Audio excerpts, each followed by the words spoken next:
بسم اللہ الرحمن الرحیم نحمد و نصلی علی رسول الکریم اما بعد۔ عزیز دوستو، آج کا جو دور چل رہا ہے، اس دور کے اندر ہر انسان کے ساتھ کوئی نہ کوئی مسئلہ ہے، ہر انسان کے ساتھ کوئی نہ کوئی پریشانی ہے، اور تقریباً ہر انسان یہی سمجھتا ہے کہ میرے اوپر کسی نے کوئی جادو کر دیا ہے، کوئی جادو کا عمل ہو گیا ہے۔ تو یہ جادو کرنے والے بھی بہت زیادہ ہو چکے ہیں، جن کو شریعت کا کوئی پرواہ نہیں، آپ صلی اللہ علیہ وسلم کی بد دعا کا کوئی اثر نہیں ہوتا، آپ صلی اللہ علیہ وسلم اور اللہ کی ناراضگی کا کوئی فرق نہیں پڑتا ایسے لوگوں کو، لیکن وہ صرف خالی اپنی دنیا بنانے کے لیے اور سامنے والے کے اوپر رعب ڈالنے کے لیے مختلف قسم کے جادو ٹونے اور اس کے اندر لگے رہتے ہیں۔ میں اب یہ چاہوں گا کہ مختلف قسم کے جو جادو ہیں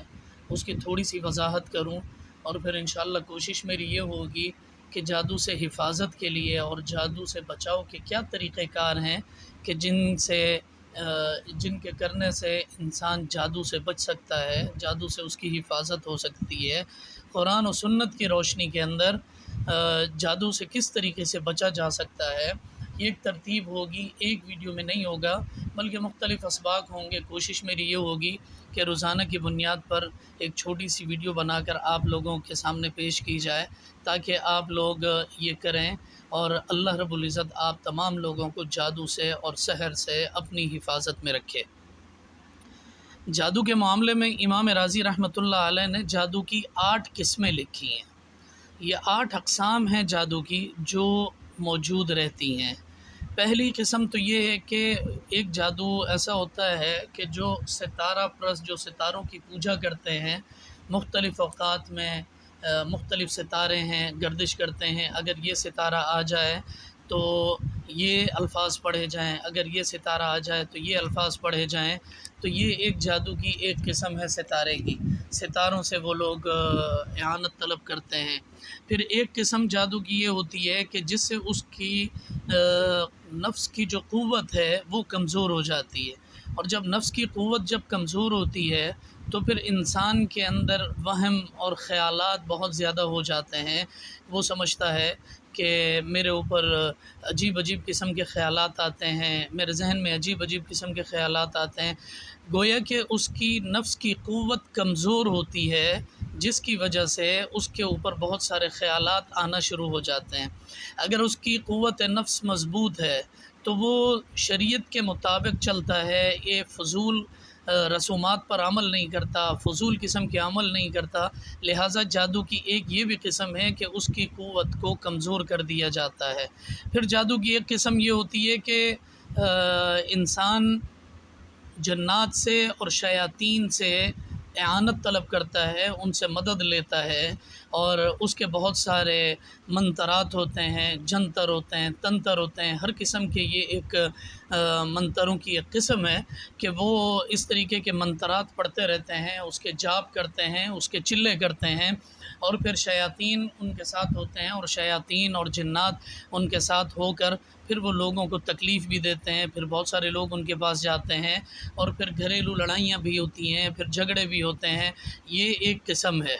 پھر ایک قسم یہ ہے کہ خیالات کو بدل دینا، انسان کے خیالات تبدیل کر دیے جاتے ہیں، جیسا کہ حضرت موسیٰ علیہ السلام کے دور میں تھا، سحروا اعین الناس واسترہبوہم، اللہ نے قرآن مجید میں فرما دیا کہ ان کی آنکھوں پر اور ان کے دلوں پر جادو کر دیا تھا، جس کی وجہ سے وہ لوگ ڈر گئے تھے، وہ ڈر جاتے ہیں۔ مطلب یہ ہوا کہ ایک قسم یہ بھی ہوتی ہے کہ انسان کے اوپر اس طریقے کے معاملات آتے ہیں کہ بظاہر تو دیکھیں حضرت موسیٰ علیہ السلام کے دور میں جو فرعون تھے اور وہاں کے جو جادوگر تھے، وہ رسیاں اور چھوٹی چھوٹی ڈنڈیاں تھیں، وہ ان کو پھینکتے تھے، اور ان کے کچھ ایسے منترات ہوتے تھے جس سے ان کی آنکھوں میں اور ان کے خیالات کے اندر اس طرح محسوس ہوتا تھا کہ جیسے یہ سانپ ہیں، اور بہت سارے سانپ ہیں، جتنی لکڑیاں اور جتنی رسیاں پھینکی ہیں وہ رینگ رہی ہیں، یہ صرف خیالات کی بات ہے۔ اسی طریقے سے آنکھوں کے اوپر جادو کر دیا جاتا ہے، انسان دیکھتا ہے ہوتا کچھ بھی نہیں ہے، در حقیقت کچھ بھی نہیں ہوتا، لیکن وہ یہ سمجھتا ہے کہ شاید یہ حقیقت ہو رہی ہے۔ جیسا کہ میں ایک چھوٹا سا واقعہ آپ کو بتاؤں، ہمارے گاؤں کے اندر ایک آدمی تھا جس نے کچھ ایسا عمل کیا ہوا تھا، ایسا چلہ کشی کی ہوئی تھی کہ وہاں ایک درخت کو کاٹا گیا، اور بہت بڑا درخت تھا جو منو وزنی تھا، اور جس کو ٹریکٹر وغیرہ کی مدد سے اس کو وہاں سے ہٹا دیا جاتا تھا، ہٹانا تھا، لیکن اس نے اپنے سردار کے پاس گیا اور اس کو کہا کہ میں اکیلا اس کو اپنے سر پر رکھ لوں گا۔ اتنے بڑے درخت کا تنا، اس کو کہا کہ میں اپنے سر پر اس کو رکھوں گا، تو اس کے لیے مقرر کر دیا گیا کہ بھائی ٹھیک ہے، اگر تم نے یہ کام کر دیا تو تمہیں اتنا انعام دیا جائے گا۔ تو وہ اس نے خود مجھے بتایا کہ وہ کہتا ہے کہ میں گیا ہوں اور میں نے جا کے اس پورے کے پورے درخت کے تنے کو جو منو وزنی تھا اس کو اٹھا کر اپنے سر پہ رکھ کر کھڑا ہو گیا ہوں۔ تو لوگوں نے پھر انعام بھی دیے، اور پھر اصل حقیقت کیا تھی جب اس سے پوچھا گیا تو اصل حقیقت اس نے بتائی۔ اصل حقیقت یہ تھی کہ اس نے کچھ بھی نہیں کیا،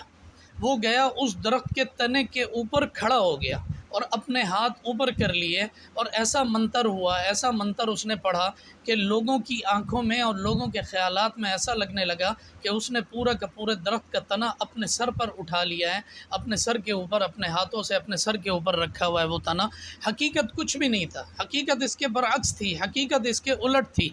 کہ اس نے کچھ بھی نہیں کیا، وہ جا کر صرف خالی ہاتھ اوپر کیے اور اس درخت کے تنے کے اوپر کھڑا ہو گیا، لیکن لوگوں کو ایسا محسوس ہو رہا تھا کہ اس نے پورا درخت کا تنا اٹھا کر اپنے سر پر رکھ لیا ہے۔ یہ ایک جادو کی قسم ہے کہ لوگوں کے ذہنوں میں اور لوگوں کے خیالات میں اور لوگوں کو نظر ایسا آتا ہے کہ واقعتاً اس نے ایسا کام کیا ہے، لوگوں کے خیالات سے کھیلا جاتا ہے۔ اس کی بہت ساری قسمیں ہوتی ہیں، لہٰذا عزیز دوستوں اور بزرگوں، اس کی 8 قسمیں امام رازی رحمۃ اللہ علیہ نے لکھی ہیں، جس کی زیادہ تفصیل میں جانے کی ضرورت نہیں ہے، بلکہ اس کو یہیں تک ہی محدود رکھیں۔